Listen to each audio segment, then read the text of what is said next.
Today, I will be rewriting the Book of Boba Fett. Kinda. For one, this isn't going to be a total rewrite of the series. When I do these rewrite videos, it's going to be me taking the ideas already in the existing series and tweaking them to make it a bit more effective, not me completely rewriting the entire plot. Because if I had to completely rewrite the series, I would decide to scrap the story entirely because I don't think conceptually Boba Fett is a good character to receive his own series. So with that said, you can expect my rewrite of this series to still be about Boba Fett versus the Pikes. The other disclaimer I will give is that Luke and Grogu will not be in this series. I understand they are an essential part of an episode, and Grogu's also an essential part of the finale, but I think their presence in this series absolutely derailed not only the direction of the Book of Boba Fett, but the story of the Mandalorian going forward. Now, a lot of people would tack on to what I previously said by saying Mando shouldn't be in the series either, and I can respect that. But since I'm trying my best to respect the original direction of the series, I will have Mando appear in the series, but he's not going to go on as important of a story as he did in the original chapters 5 and 6. Also, I'm going to keep this series to 7 chapters like the original, so with all of that out of the way, I guess I'm ready to share with you my story. Ladies, gentlemen, and cyborgs, my name is the Goldman, and welcome to my rewrite of the Book of Boba Fett. Chapters 1 through 4 are going to be mostly the same story narratively, just rearranged. So chapter 1 would pretty much begin the exact same way. We see Boba in the bacta tank, it flashes back to him on Geonosis, and then to him crawling out of the sarlacc pit. He passes out, the Jawas take the armor, and the Tusken Raiders show up. Now, instead of alternating between the past and the present, the first 2 chapters of this series will have all the flashbacks, and then chapters 3 and 4 will be all the present day stuff. I'm not opposed to the story beginning in the past, I just conceptually hate them being told as flashbacks concurrently to the main story. Now, the first difference that will happen is that instead of the Tusken Raiders straight up capturing Boba Fett and tying him up, they bring him in as a guest to aid him. I'll get more into why I made this change in a second. When Boba Fett wakes up, the Tuskens offer him some water or whatever is in those weird balls, but Boba rejects. He isn't this kind person we saw in the beginning of the regular series. Instead, he is very hostile, not trusting the Tusken Raiders. He wants to leave, but he is injured in some way. The Tuskens encourage Boba to rest for a bit before he leaves. Boba, while still hostile to the Tuskens, agrees and decides to rest for a bit. So the reason I decided to make the Tuskens nice to Boba and Boba mean to the Tuskens is because I think it's more in character for Boba to be hostile to a bunch of other people. And by in character, I mean more akin to the character we saw in the movies. This way, when he inevitably does become a far nicer person, we see him go on an arc, something the original series severely lacked. Now, his arc throughout the whole season isn't going to be about him becoming nicer, just throughout this first episode. So Boba is resting, and in the distance, he sees the Tusken kid and one of the Tusken adults training with the gaffy stick. He looks upon them, and we get a few glimpses of Boba as a kid training with his dad. It doesn't have to be an actual scene, but more like montages, if you will. The series establishes a connection between the relationship between Boba and his father and the Tusken kid and his father. For a minute or two, he just looks upon the Tuskens and how close they are to each other, how good of a leader their leader is. He sees that the Tuskens have a strong bond and a close family dynamic. They trust each other and they're selfless. Boba looks upon this with a hint of sadness and jealousy. After he rests for a bit and we get a glimpse into the Tusken culture, the Pike train attacks and starts sniping the Tuskens at a distance. You may have noticed that I completely cut out the scenes from the original chapter 1 where Boba helps kill that weird monster. For the story beats I'm trying to accomplish, this scene just isn't necessary, so I'm gonna cut it. The train attacks and Boba and most of the Tuskens survive. After the train leaves, Boba notices that the kid who we saw training a few minutes ago, well, his father was shot and killed. The Tusken kid is holding his father in pain and sadness. Boba notices this and gets a flashback to him holding his father's helmet after he died. At this moment, moment, since Boba understands the pain of losing someone you love, he decides to help the Tuskens fight off the train. The rest of the episode is pretty much going to be the exact same as the rest of the original chapter 2. He gets the speeders, he teaches the Tuskens how to use them, then they attack the train and win, and they tell the Pikes to leave these lands alone. Throughout the episode, you can add these little moments here and there that show Boba is getting progressively closer to the Tuskens, and throughout all of this, the Tuskens are still very kind to him. So by the end of the episode, Boba has found a group that cares for him quite a bit, so he decides to stay. The episode ends pretty much the exact same way with the dance with the Tuskens. The reason I made the changes I made was to give Boba more of a personal reason to help the Tuskens. Before, he was kinda just helping them because he wanted to be nice, but here he has a personal reason because of the kid losing his father, and how that relates to the death of Jango Fett. The Tuskens also not capturing him in the beginning and simply being kind not only humanizes the Tuskens in the eyes of the audience, but also in the eyes of Boba Fett as well. It gives him a better reason to want to join their clan at the end of the episode, because he sees how kind and loving the Tuskens are, what their community is like. This version of chapter 1 gives us a smoother transition from the Boba in the movies to the Boba in this show. It gives him a personal reason to help the Tusken Raiders, and it gives him a more realistic reason for why he would want to join them at the end of the episode. With that all out of the way, let's move on to chapter 2.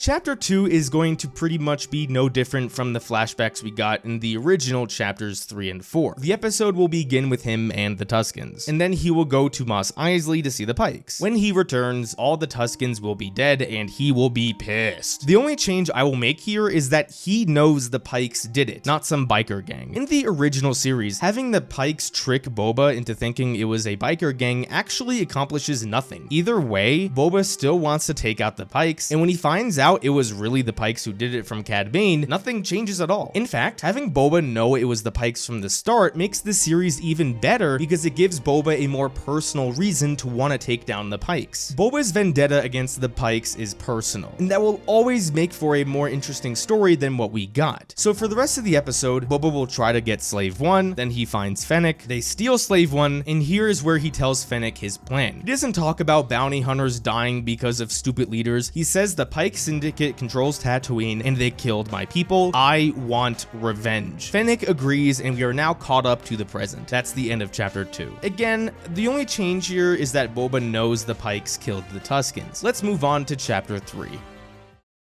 So chapter 3 will now begin with the present day plot of chapter 1, but things will start to get a bit different here. This Boba Fett, while having gone through the same events of the flashbacks as the previous series, is a lot more angry. In the original series, he was able to kill the biker gang and get what he thought was revenge. Here, he hasn't gotten that revenge, so he still has a bunch of built up rage. These people come into his palace and introduce themselves, but you always get a subtle hint that Boba is far more hostile than before. Some subtle threats are thrown maybe. Major Domo walks in and basically says the same thing he said before, that the mayor won't pay tribute and he wants Boba to pay tribute to him. This enrages Boba Fett. Afterwards, he still goes into town to talk to Garsa Fwip. He tells her that he will protect her and her business from the Pikes, and she's like, whatever, I don't care. He leaves, and as they are leaving, he and Fennec still get attacked by the mayor's soldiers. Instead of Boba being weak for whatever reason, he is an utter tank like he was in chapter 14 of The Mandalorian. He kills every last one of the bad guys except one,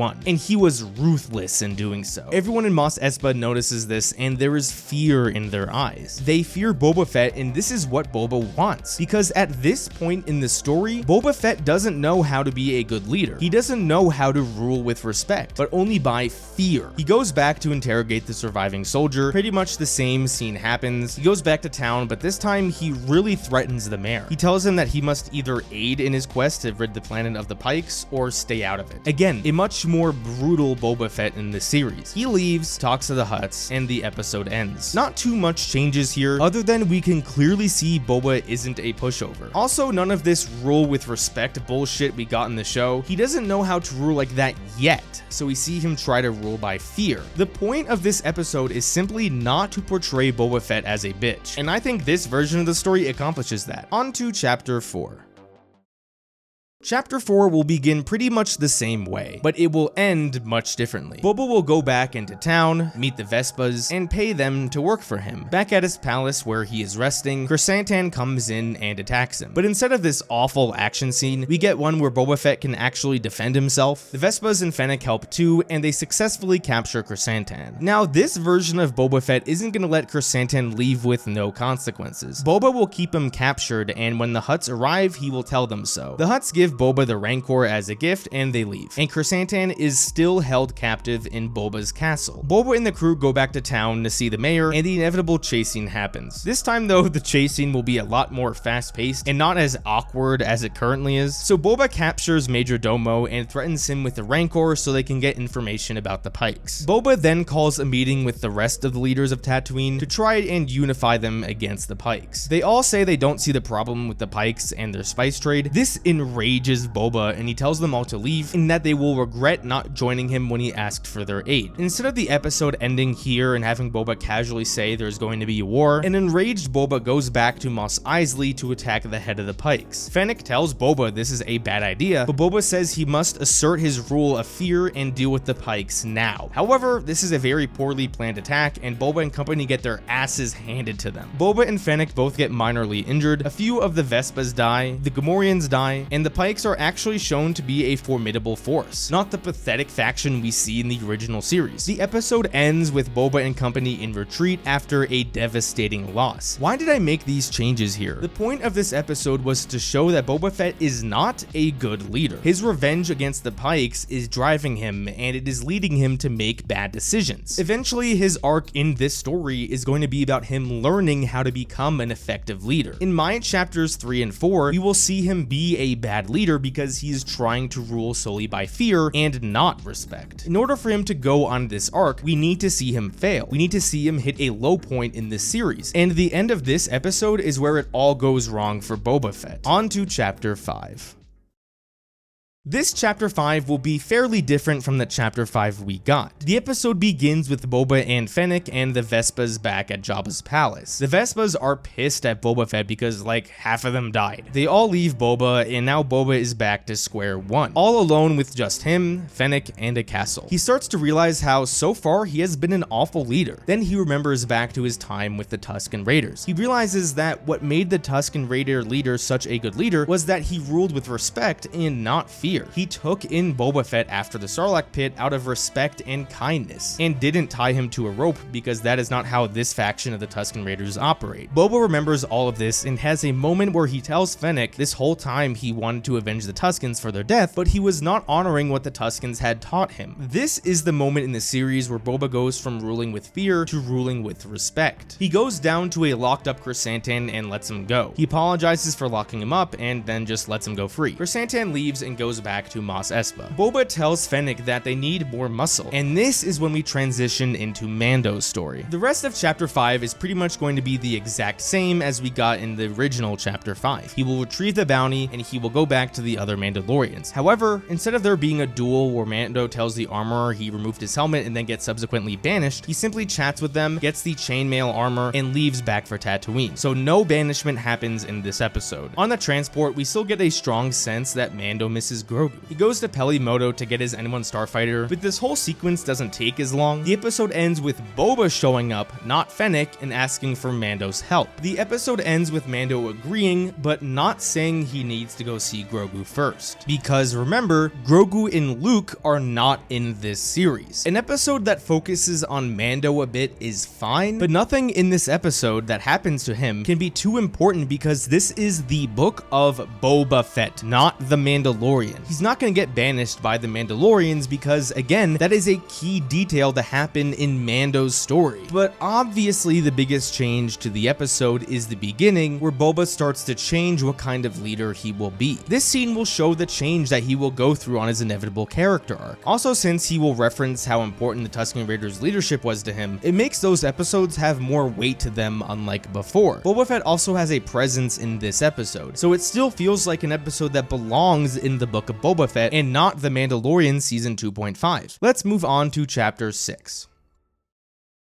Chapter 6 is going to be fairly different from the Chapter 6 we got. The opening scene of this episode will be the same as the opening of the original episode, reintroducing Cobb Vanth and his relationship with the Pikes. After the opening credits, the episode will continue with Chrysantan on the streets of Mos Espa. We see him kind of alone like he was in Chapter 4. After sulking for a bit, he goes to the Pike headquarters where we see that he was actually hired by the Pikes to kill Boba Fett in Chapter 3. This isn't really a big deal regardless. It doesn't change much about the story anyway, so I'll allow it. We see him kind of yelling at the Pikes, and the Pikes are basically telling him to screw off and that he failed to kill Boba Fett. The gist of this opening scene with Chrysantan is that he feels alone and greatly disrespected by the Pikes, so he inevitably goes back to Boba Fett and volunteers to help him fight the Pikes. The reason I wanted to add these scenes with Chrysantan is to give him more of a personal reason to aid in the battle against the Pikes, while in the show he's kind of just there after Boba hires him. After a meeting akin to the one we got in the middle of Chapter 6, Mando goes to Mos Pelgo to see Cobb Vanth, except there are two major changes here. The first is that Boba Fett joins Mando on this trip. The reason this is so important is because Boba now has a new sense of leadership and feels it is also his duty to recruit people to his cause. The other change that we get is we see the Tusken Raiders from Chapter 9 of The Mandalorian are now friendly with the people of Mos Pelgo. They aren't straight up living together, but they do participate in trade, and they are very respectful and welcoming towards each other. After Cobb Vanth initially rejects Mando's offer, Boba and Mando are leaving, and Boba notices the Tusken Raiders. He goes to them, and since he knows their language, he attempts to recruit them as well. He tells the Tuskens about the tribe he once belonged to, and how the Pikes destroyed his tribe, and may destroy them too. The Tuskens agree to help, and Boba leads them all back to Jabba's palace. Once everyone leaves, you can have the same scene with Cobb Vanth and Cad Bane. A lot of people said that Cad Bane should have been reintroduced in the series a lot earlier, and while that could work, I'm not going to do that for reasons I'll get to in Chapter 7. The episode ends with the Pikes going to Garsa Fwip's cantina and blowing it up. So with this episode, I completely got rid of Luke and Grogu, and I also decided to give Chrysantan more personal stake in this battle. As you'll see in Chapter 7, I want another sect of Tusken Raiders to show up so Boba has a bit of an actual army when fighting the Pikes, making it more believable that he can actually win. With all the pieces in place for the finale, let's talk about Chapter 7.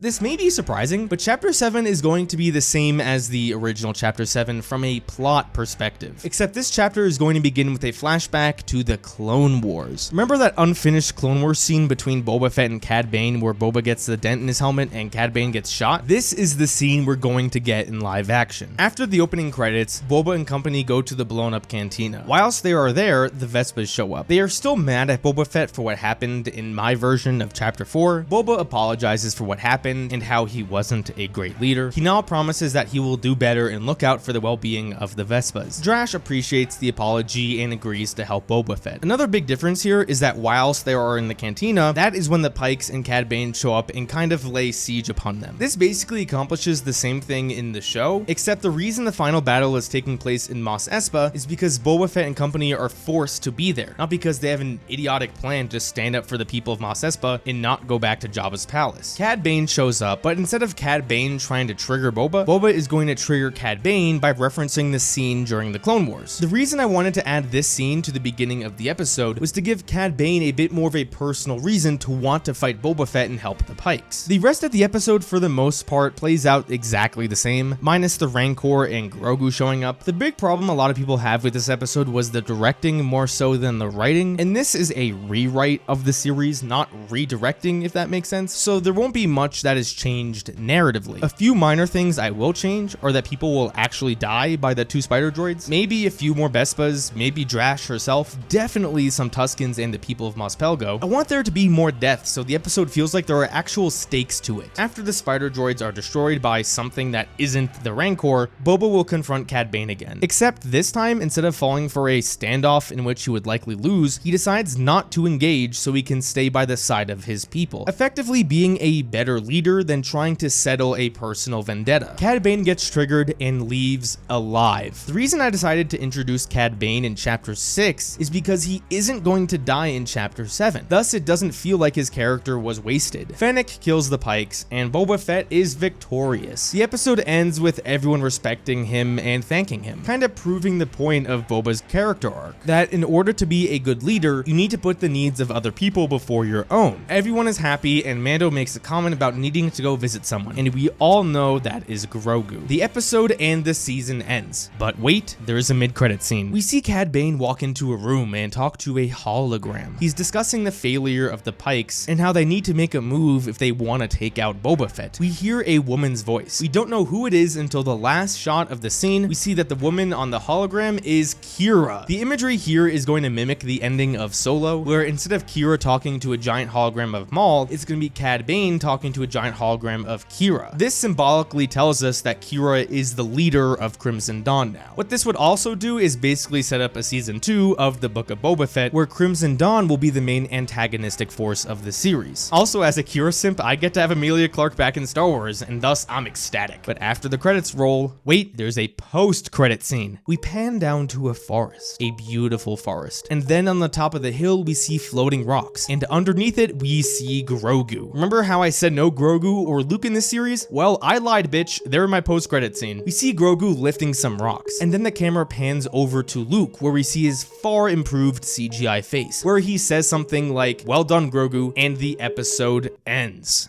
And that is my rewrite of the Book of Boba Fett. What did you guys think? Is my rewrite a better story than the one we got, or is it worse? What do you like about my rewrite, and what do you not like? Thank you everyone so much for watching another one of my videos. Don't forget to unite the Clod Squad, and I will see you guys next time.